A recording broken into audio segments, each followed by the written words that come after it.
Hello guys, welcome back to our channel Ilyas aviation vlog. இந்த வீடியோவில் நீங்கள் எதை பற்றி பார்க்க போகிறீங்கன்னா, the beauty of night shift international arrivals பற்றி தாங்க நம்ம பார்க்க போகிறோம். ஃபஸ்ட்டு நம்ம எத்தியோப்பியன் ஏர்லைன் பற்றி தாங்க பார்க்க போகிறோம். பெங்களூர்லேருந்து அடிஸ் அபாபா வரைக்கும் ஆப்ரேட் பண்ணுறாங்க. அதுதாங்க எத்தியோப்பியனோட கேபிட்டல். இந்த வீடியோவில் நம்ம அடுத்ததாக பார்க்க போகிறது ஏர் ஃப்ரான்ஸுங்க. ஏர்பஸ் A330 வச்சு ஆப்ரேட் பண்ணுறாங்க. இந்த ஃப்ளைட்டோட டெஸ்டினேஷன் பார்த்திங்கன்னா பெங்களூர்லேருந்து பாரிஸ் வரைக்கும் ஆப்ரேட் பண்ணுறாங்க. இது வந்து 3 class configuration. Business class, premium economy and economy class. பிஸ்னஸில் வந்து 40 சீட் இருக்குது, ப்ரீமியம் எக்கனாமியில் வந்து 21 சீட் இருக்குது, அண்ட் எக்கனாமியில் வந்து 147 சீட் இருக்குங்க. இந்த வீடியோவில் நம்ம அடுத்ததாக பார்க்க போகிறது லுஃப்தான்ஸா ஃப்ளைட் தாங்க. ஏர்பஸ் A350 வச்சு ஆப்ரேட் பண்ணுறாங்க பெங்களூர் டு ஃப்ராங்க்ஃபர்ட். இது வந்து 4 class cabin flight. First class, business class, premium economy and economy class இருக்குது இந்த ஃப்ளைட்டில். அடுத்ததாக நம்ம வீடியோவில் பார்க்க போகிறது கேத்தா பசிபிக்கோட ஃப்ளைட் தாங்க.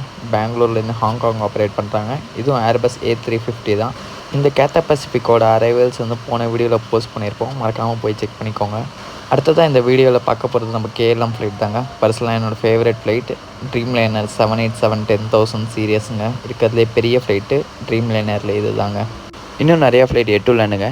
எமிரேட்ஸோட A380 இருக்குது, லுஃப்தான்ஸாவோட 747 இருக்குது, சிங்கப்பூர் ஃப்ளைட் இருக்குது, லயன் ஏர் இருக்குது, பாட்டிக் இருக்குது, மலேசியன், அதே மாதிரி ஒன்று சொல்லிட்டே போகலாங்க. முடிஞ்ச அளவுக்கு அதெல்லாம் நெக்ஸ்ட் வீடியோவில் கவர் பண்ண பார்க்குறேங்க. இதே போல் ஏவியேஷன் ரிலேட்டடான வீடியோஸ் பார்க்க, யூஸ்ஃபுல்லான இன்ஃபர்மேஷன் தெரிஞ்சுக்க, ஃப்ரீயாக இருக்கக்கூடிய லைக்கையும் ஷேரையும் ப்ரெஸ் பண்ணிட்டு மறக்காமல் இலியாஸ் ஏவியேஷன் vlog சப்ஸ்கிரைப் பண்ணிக்கோங்க.